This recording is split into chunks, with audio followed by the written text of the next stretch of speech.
How's your day going? How's it going, guys? It's me. Ecclesiastes 3. This is a good one. It starts with the classic "A time for everything." It says, "For everything there is a season, a time for every activity under heaven." And it goes through the next 7 verses, talking, just giving examples. A time to be born and a time to die. A time to plant and a time to harvest. A time to kill and a time to heal. A time to tear down and a time to build up. A time to cry and a time to laugh. A time to grieve and a time to dance. A time to scatter stones and a time to gather stones. A time to scatter stones and a time to gather stones. A time to embrace and a time to turn away. A time to search and a time to quit searching. A time to keep and a time to throw away. A time to tear and a time to mend. A time to keep quiet and a time to speak. A time to love and a time to hate. A time for war and a time for peace. So, basically, one moment.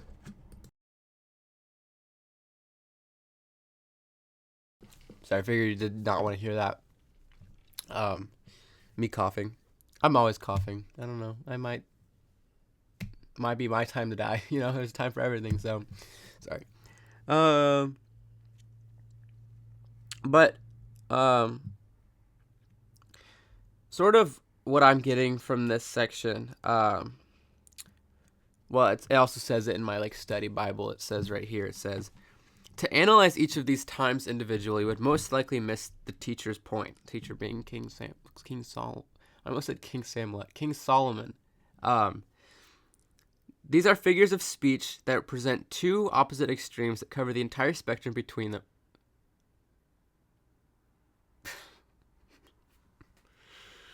Oh, come on, Apple, give me a break. Okay, where was I? There's a time for...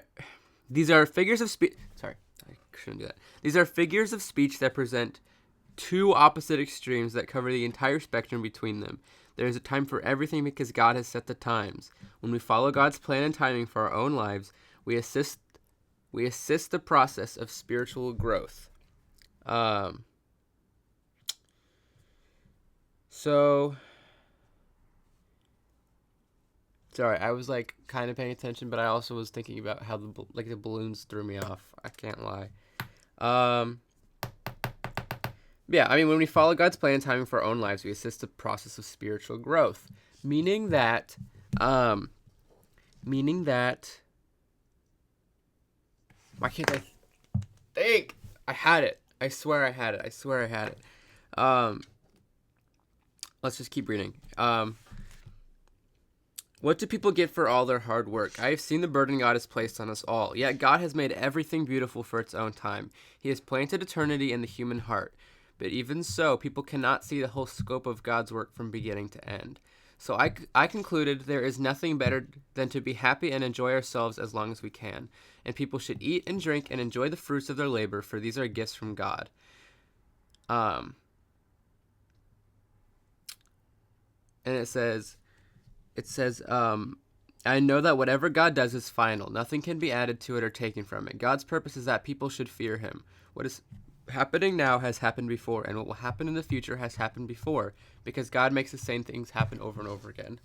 And then I read this down here. Basically, the footnotes are saying when it says God has planted eternity in our hearts, it's basically talking about. It says, this probably refers to our innate human desire for ultimate meaning in life. We all want to know, what's the point of life? What are we here for? What's our purpose? But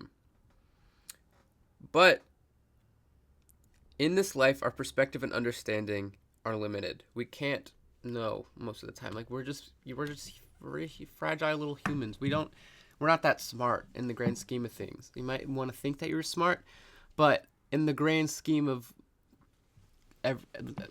everything, you're not that smart.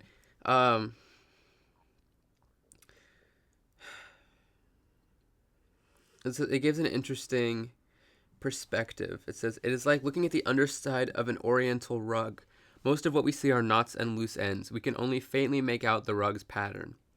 Let's look up an oriental rug.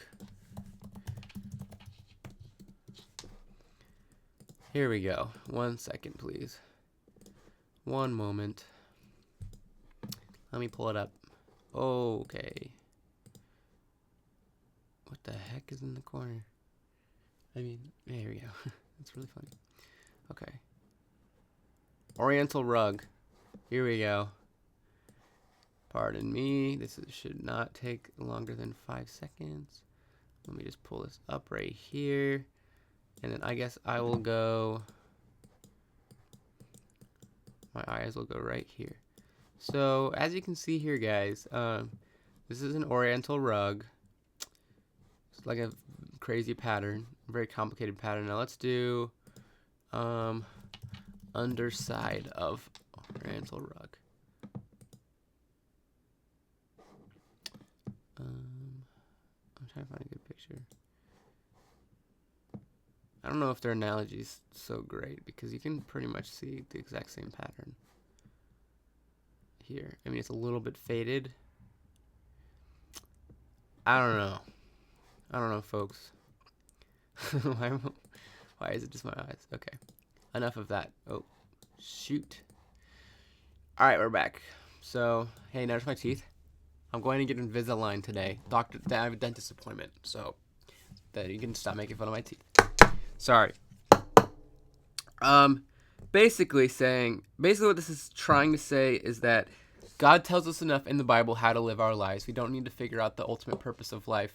This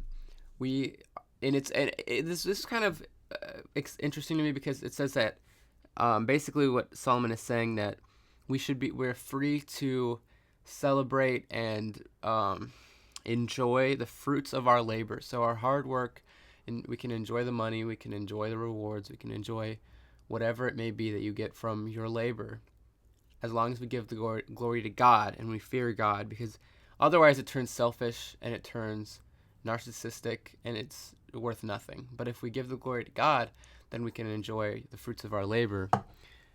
So you don't have to be pretend like you don't have to hate money or any kind of reward. Is what sometimes I feel. Sometimes it's easy to feel guilty for enjoying reaping the rewards of your work. It says we must not let the things that we can't understand drag us down. God tells us enough in the Bible to direct us to a life filled with joy and meaning. So that's what Ecclesiastes 3. That's what. Sorry, I should stop hitting. I was listening to the last episode and I kept hitting the table and it was really annoying. So I should stop that because I just have this mic sitting right here. All right, guys.